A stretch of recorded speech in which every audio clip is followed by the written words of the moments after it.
Baik, Bismillahirrahmanirrahim. Assalamualaikum warahmatullahi wabarakatuh. Waalaikumsalam warahmatullahi wabarakatuh. Salam Om Swastiastu, Namo Buddhaya, salam kebajikan, dan salam sejahtera untuk kita semua. Jadi, di kesempatan kali ini tuh kita presentasi dalam bentuk video pembelajaran lewat via Zoom ya. Sebelumnya, izin memperkenalkan diri dulu, saya sebagai moderator.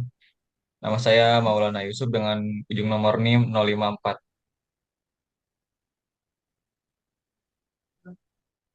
Saya Dina Lestari dengan NIM 11112403355. Saya Mauida Nisfia dengan NIM 111240477. Nah, baik, jadi di apa ya kelompok kita tuh bakal nerangin materi soal berlakunya hukum pidana berdasarkan lokus dan tempus. Kita langsung ke materinya aja.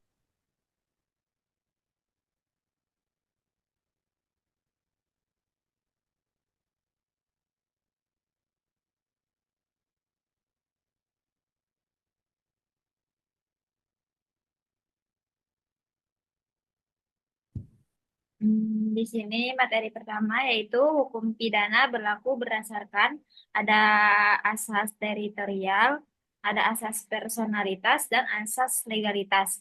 Di sini asas teritorial itu ada hukum pidana Indonesia berlaku bagi siapapun yang melakukan tindak pidana di wilayah Indonesia. Yang kedua itu hukum pidana Indonesia memiliki yurisdiksi atas semua tindak pidana yang terjadi dalam wilayah negara.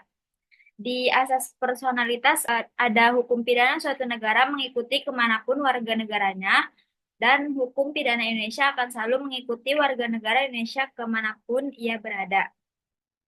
Dan yang terakhir yaitu asas legalitas. Yang pertama yaitu tidak ada perbuatan yang dapat dipidana kecuali atas kekuatan aturan pidana dalam perundang-undangan yang telah ada sebelum perbuatan dilakukan.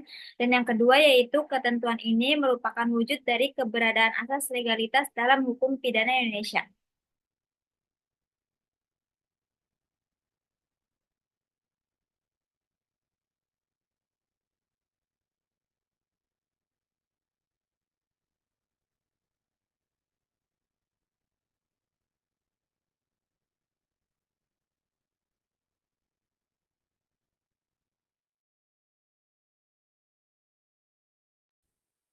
Nah, jadi tadi tuh ada tiga asas ya untuk berlakunya hukum pidana. Yang pertama ada asas teritorial tuh apa ya kayak berdasarkan dari wilayah gitu. Yang kedua juga ada asas personalitas, yaitu dia tuh kayak mengikuti gitu kemanapun warga negaranya. Ada juga asas legalitas, yaitu yang dari undang-undang itu sendiri. Kita lanjut ke tempus delicti. Selanjutnya adalah tempus delicti. Tempus delicti adalah waktu terjadinya tindak pidana. Kata tempus tersendiri berasal dari kata tempus yang berarti waktu dan delikti yang berarti tindak pidana.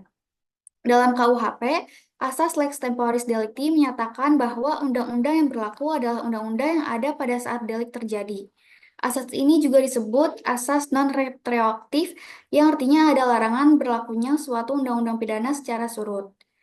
Tempus delicti penting diketahui untuk yang pertama menentukan apakah pada saat itu sudah berlaku hukum pidana atau belum, lalu menentukan apakah pelaku sudah mampu bertanggung jawab atau belum, lalu menentukan kadaluarsa dan hak penuntutan, dan menentukan apakah suatu undang-undang pidana dapat diberlakukan untuk mengadili tindak pidana yang terjadi.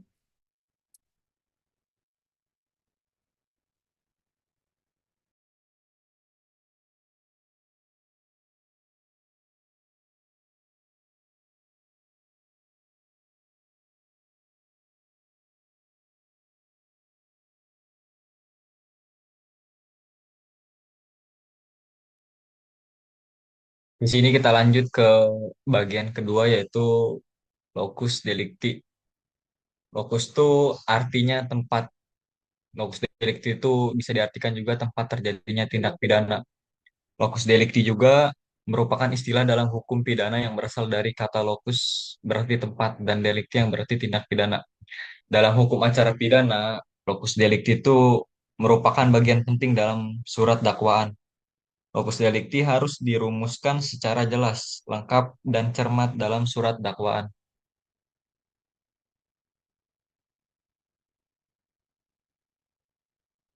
Nah, di sini juga ada beberapa teori locus delicti.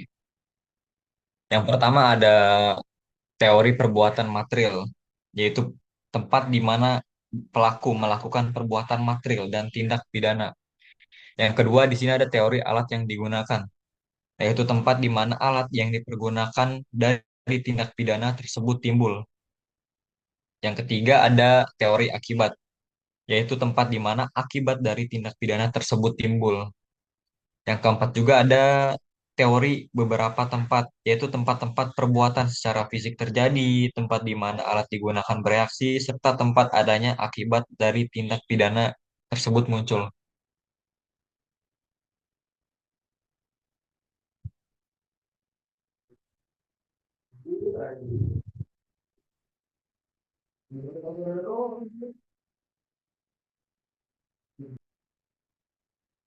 Oke, selanjutnya itu ada prinsip-prinsip ekstradisi. Prinsip ekstradisi adalah asas-asas yang mendasari proses penyerahan pelaku kejahatan dari satu negara ke negara lain. Prinsip-prinsip tersebut meliputi ada asas double criminality, yaitu perbuatan yang dilakukan merupakan kejahatan di negara yang meminta maupun diminta. Yang kedua ada asas non-ekstradisi untuk kejahatan politik. Ekstradisi tidak dilakukan untuk kejahatan politik. Prinsip resiprositas yaitu saling menghargai perbedaan yurisdiksi dan sistem hukum. Dan yang terakhir yaitu prinsip komiti yaitu saling menghargai perbedaan yurisdiksi dan sistem hukum.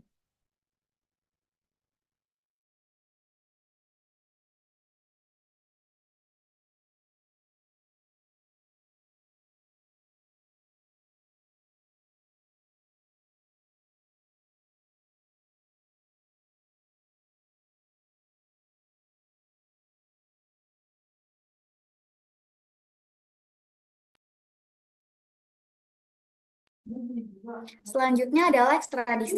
Ekstradisi adalah proses formal yang dilakukan untuk menyerahkan pelaku kejahatan kepada negara tempat kejahatan dilakukan. Ekstradisi dilakukan untuk mengadili atau menjalani hukuman.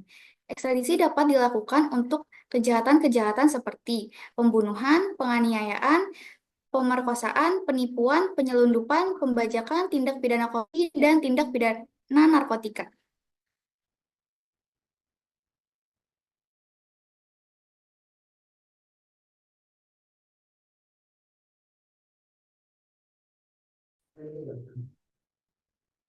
Nah, di sini juga akhirnya kita apa ya udah sampai ke ujung materi dan di sini ada kesimpulan. Cuma sebelum kita menyampaikan kesimpulan, kalian tuh ada yang ingin ditanyain gak sih? Kayak tanya jawab lah, tanya jawab aja gitu. Kita buat bertiga nih.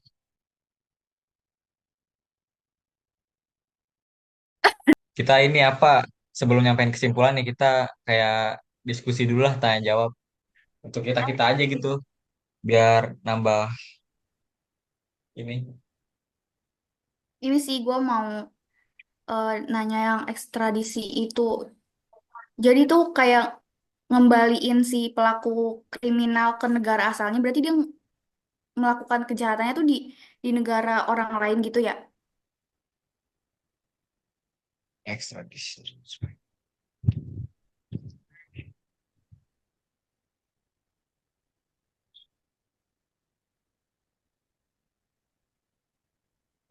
Kayaknya itu ada keliruan sih. Tapi yang jelas tuh ekstradisi itu untuk ini gitu, apa merehab dan menjalani hukuman ke si pelaku tindak pidana ini. Kayak gitu mungkin. Oh,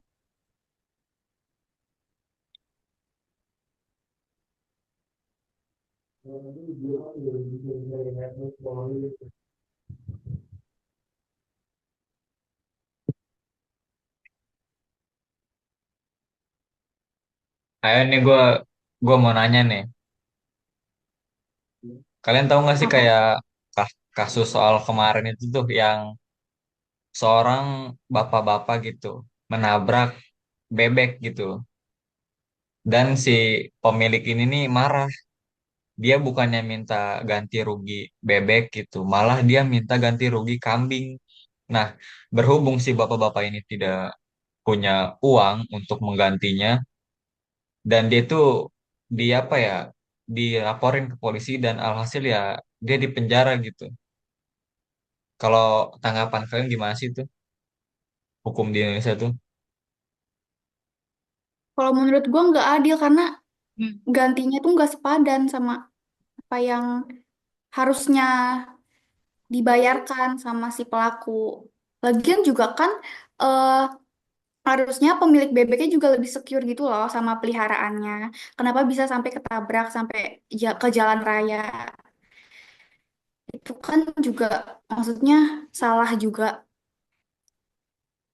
Ya, terus bisa juga Kalau diomong menurut kalian gimana? secara kekeluargaan juga bisa. Nggak harus ke polisi juga sih sebenarnya kayak gitu.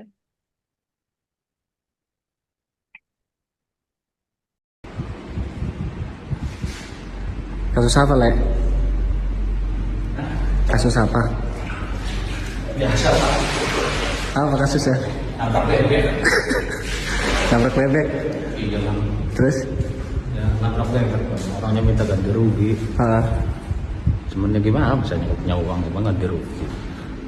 Orang mau nangkap bebek dia minta gantinya kambing. Ya saya nggak mau. Minta hasil tabrak bebek. mabok nggak lu nabraknya? Enggak, ngantuk doang. Oh, Kata orangnya bebeknya kalau nggak saya tabrak mah itu bertelur, nanti netes, telur lagi, netes lagi banyak anaknya berhubung saya tabrak, dia nggak bisa telur. Mau minta ganti kambing.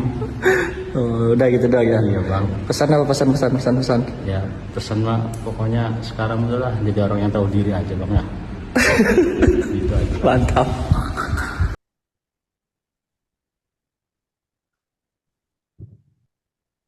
Dulu juga pernah tuh kayak apa ya, Yusuf nih nabrak ayam itu udah 2 kali ke apa ya, mati.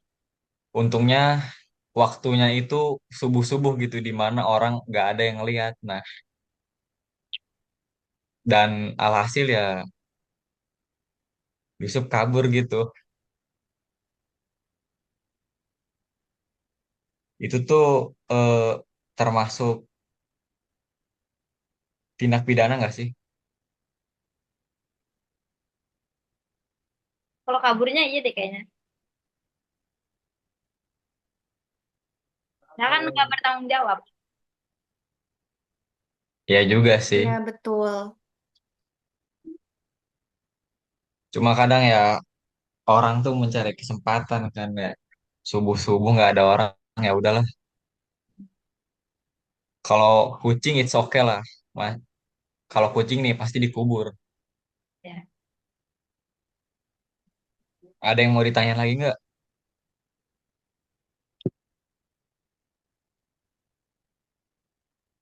udah sih cukup. Cukup.